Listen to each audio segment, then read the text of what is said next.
Ladies and gentlemen, William Barr is hilarious. This is something that Sessions would never do. Sessions would be like, do you want every single word? I can do that for you. In fact, I'll put it under, you know what I'll do? I'll put different sections. Chapter 1, How Trumpy Colluded with the Russians. Is that good? Is that good, Shiffy? Chapter 2, how he obstructed justice by letting the Honorable James Comey go. Oh, is that good? Can I put different chapters like that to help you out? What do you think, Pelosi? You like that? Just trying to be a team player. That's what Sessions would do. Now we have Barr, who is going to not only keep most of the information away from Democrats, which is fantastic because the whole thing was set up. Clinton framed Trump with a Steele dossier she purchased with a CrowdStrike tech firm that Democrats outsourced and Clinton outsourced to just create this fabricated myth, and completely debunked now. No collusion, no obstruction. They found nothing. They had a team only of Democratic partisans, attorneys who gave money to the Clinton Foundation, all of this stuff, all this nonsense, all this mishigas. But we're gonna start now what Barr's color coding of the of the redacted Mueller report means. So he's dividing them. This is hilarious. Green is grand jury testimony. Red reveals intelligence sources and methods. Blue compromises ongoing investigation. Orange impacts peripheral third party. Teal. They have teal. I like that. Blue marker ran out. No, this can't be. No, this has to be satire from. So it's satire from. It's actually kind of funny. It's a satire from the Washington Post. But so whiteout not redacted, just a typo. Crossed out in zodiac symbol with many tiny pen strokes. Person redacted. Watched cursed videotape. This might be the only good thing the Washington Post has ever published, aside from an opinion piece that is basically saying today that Barr is getting started, and he's getting started to do exactly what I write about in my latest Federalist article. It's below. Share it. Comey and McCabe and Strzok will be charged under this statute and indicted under this statute, and I explain. It's in the comments section. Share that everywhere. But this is actually kind of funny. So he's trolling Democrats with this, and it's the best thing ever. So now let's get to a I didn't seem like a satirical article, but he's trolling Democrats because he's not giving them what they want. He's actually giving them, it's actually embarrassing for Democrats now because there are these color-coded cuts. The Mueller report is coming Thursday with color-coded cuts. Okay, so this is Los Angeles Times. Instead, he said every page carried a warning that contained what he called a 6E material, a reference to Rule 6E of the Federal Rules of Criminal Procedure, which establishes rules for grand jury secrecy. That's among the 4 categories of protected information that officials are redacting from the report, which is officially titled Report on the Investigation into Russian Interference in the 2016 Presidential Election. So they have to. There was no interference. Facebook ads did not interfere with the election. Let's just say that the internet farm or whatever purchased a Facebook ad. The vice president of Facebook stated that most of the ads were seen after the election, and the goal wasn't to elect Trump. The goal was to sow discord. That's what the vice president of Facebook said. Okay? So when you hear this nonsense, oh, well, you know, they interfered in the election. Oh my goodness, our pristine election process where Bernie Sanders has cheated and then pumps the same myth. that says he and Jill Stein were a Russian ploy. So VP, Facebook, Twitter. Okay, so Russian ads.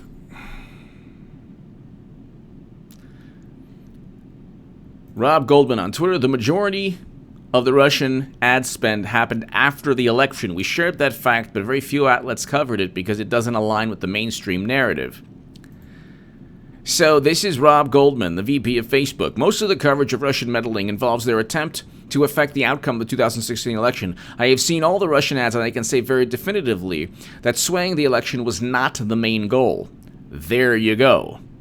There you go.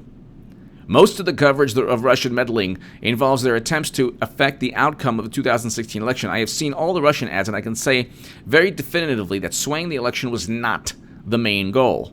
The majority of the Russian ad spend happened after the election. We shared that fact. Okay, so, but very few outlets had covered it because it doesn't align with the main narrative of Trump in the election. The main goal of the Russian propaganda and misinformation effort is to divide Americans by using our institutions like free speech, and social media against us. Look, we used this. The Russians didn't. The Russians can go ahead and,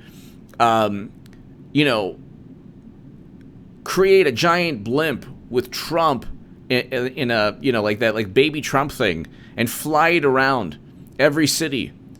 And it wouldn't, it's what you make of it. It doesn't matter. Like, nobody can influence you in life. Nobody can influence the country. Nobody can influence us in politics. We have our own way of conducting political disagreements in this, we have our own way of debate and addressing political issues, which is not healthy, counterproductive, and just a function of this Twitter theocracy that Democrats worship.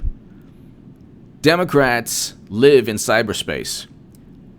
That's why you wouldn't know who AOC was were it not for Twitter. She has 3 million Twitter followers. 15,000 people voted for her, but 3 million Twitter followers. How does that work out?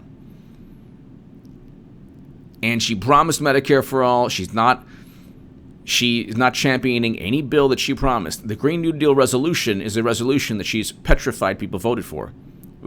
She's petrified that people would vote for. They didn't even want people to vote for the resolution, which was supposed to be, oh my God, awe-inspiring and motivating. It was meant to galvanize the world. Nobody was galvanized. Everyone laughed at it. And I explained in one of my Federalist articles that it would absolutely decimate communities in the Congo because of the mining of cobalt. But this is Rob Goldman, the vice president of Facebook. He stated, electing Trump was not the goal. Most of the coverage involves their attempt to affect the outcome of 2016. I have seen all the Russian ads. I can say very definitively, swaying the election was not the main goal. So the entire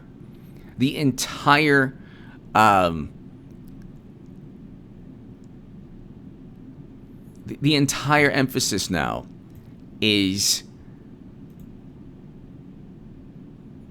completely undermined.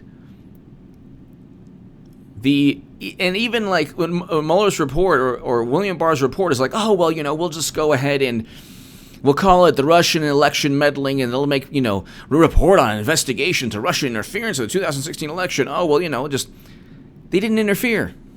It was Facebook ads nobody saw. Swing states. In 2015, I wrote in the Huffington Post that Clinton was unelectable. She was unelectable. She would lose swing states. I wrote that. In fact, the Huffington Post editorial board basically removed my name, and still actually it links to my YouTube channel. I wrote the article. It's my article. I had my name on it, but it was like editorial board. So that's their official position. They wanted to make it like they kind of like knew this all along. No, it wasn't that way. But in 2015, I wrote Clinton is unelectable, and if you look, it says editorial board. So let me just find this real quick. It's interesting. I knew this in 2015. Okay. Favorability ratings show Hillary Clinton is unelectable. Editorial.huffingtonpost.com. This is, of course, I explain in great detail in my latest YouTube segment. So, and it links to my YouTube channel. This is, I talk about swing states. Florida, Ohio, Pennsylvania. I talk about that. I write this.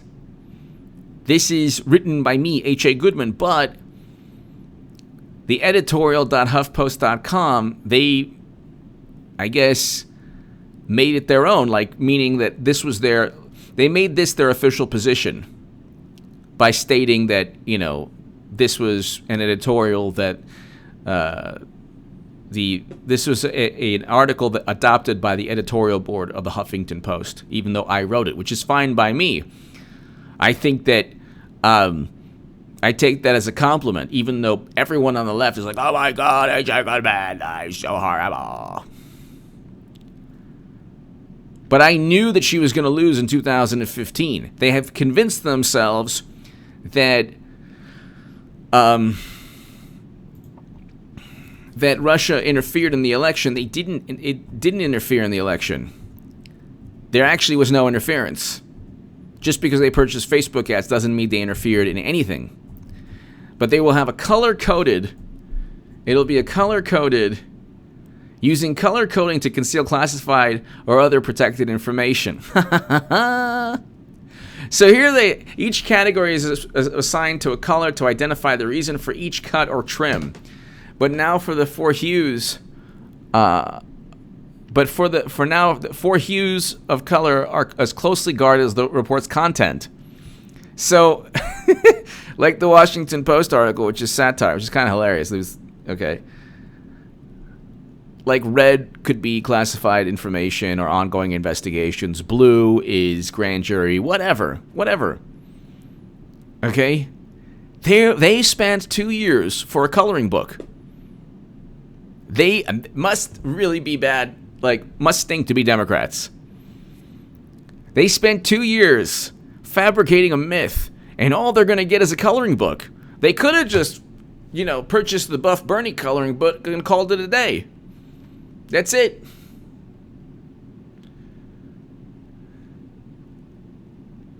But, ladies and gentlemen, what can I tell you? William Barr is just getting started. This is actually, Mueller may be done, but Barr is just getting started. Opinion in the Washington Post. This is talking about Barr's investigation could reveal that much of what Trump said about being targeted, spotted on, and having the resources of the U.S. government turned against him turned out to be true.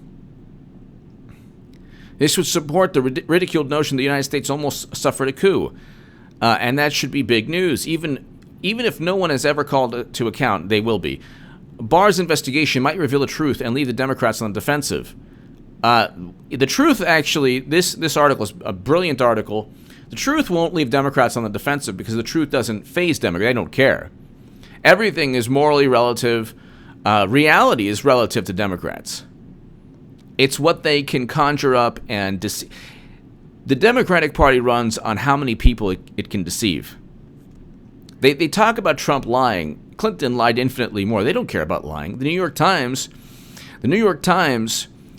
had to write an article, Why Clinton Needs to be Two-Faced. So she lied about surviving Bosnian sniper fire. She lied about sending and receiving classified intelligence. We can go on forever. Why she owned a private server. It was for yoga and wedding planning.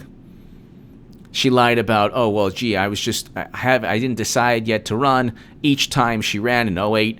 In 2016, she's running again.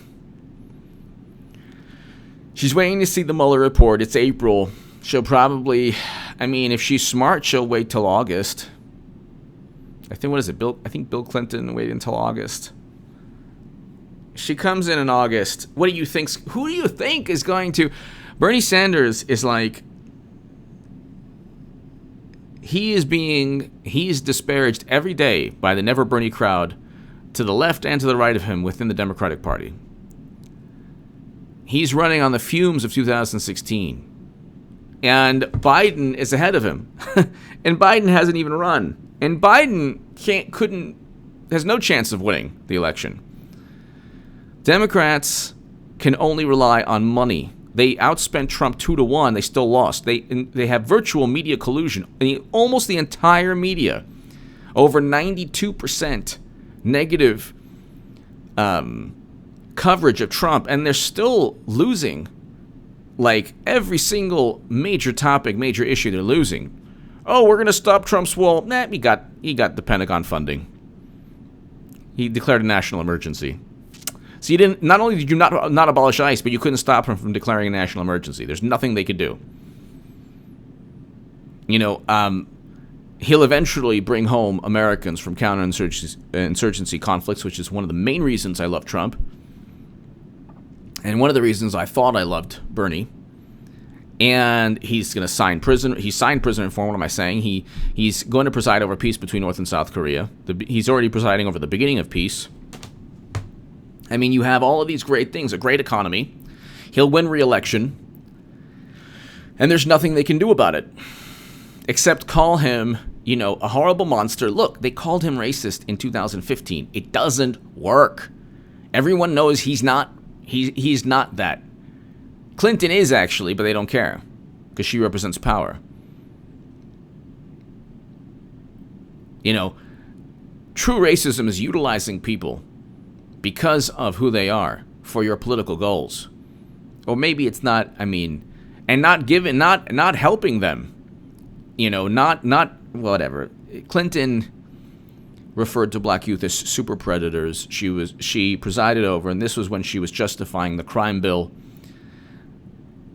We can go on forever. There's a whole litany. Spread a photo of Obama in African attire that David Plouffe in 2008 called the most shameful and offensive fear-mongering of any side within that election.